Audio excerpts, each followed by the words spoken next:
人拢有去学赛车训练班的经验，考驾照用的教练车大部分拢是日本车。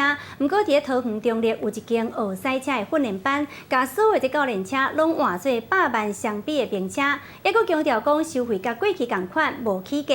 业者呢伫咧爬上人面车顶头一搭出来了后，也马上就引起了网友热烈的讨论。有人滚酸笑讲，就想要佫考一届，不过嘛有人烦恼讲，若是遮尔贵的车去弄掉，这维修费用是毋是比保命费还佫较贵呢？头家讲哦，这车拢有保险啦，就算真正是去弄掉，来学赛车的学生唔免赔。休热，真侪人拢会利用时间去报名教训班，教训班内底考照用的教练车，大部分拢是日本品牌车。嘛，真罕咧会当看到新车，毋过桃园中立有一间教训班煞下重本，甲所有的教练车拢换做正100万的车。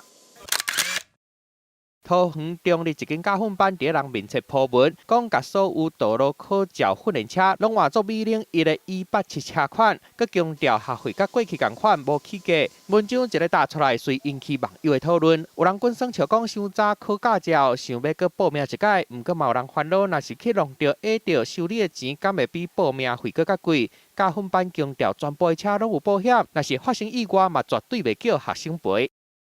第一次开车能开到进口车，感觉还不错。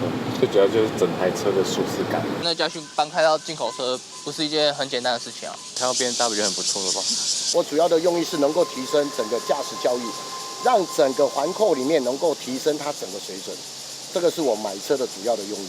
教训班的业者希望学生量早甲进口车的控制、甲新的电子设备、定速巡航这功能网复习。伫教训班学费拢咧起的时阵，业者想无共的出头出来，就是希望会当请更较侪人去报名。记者综合报道。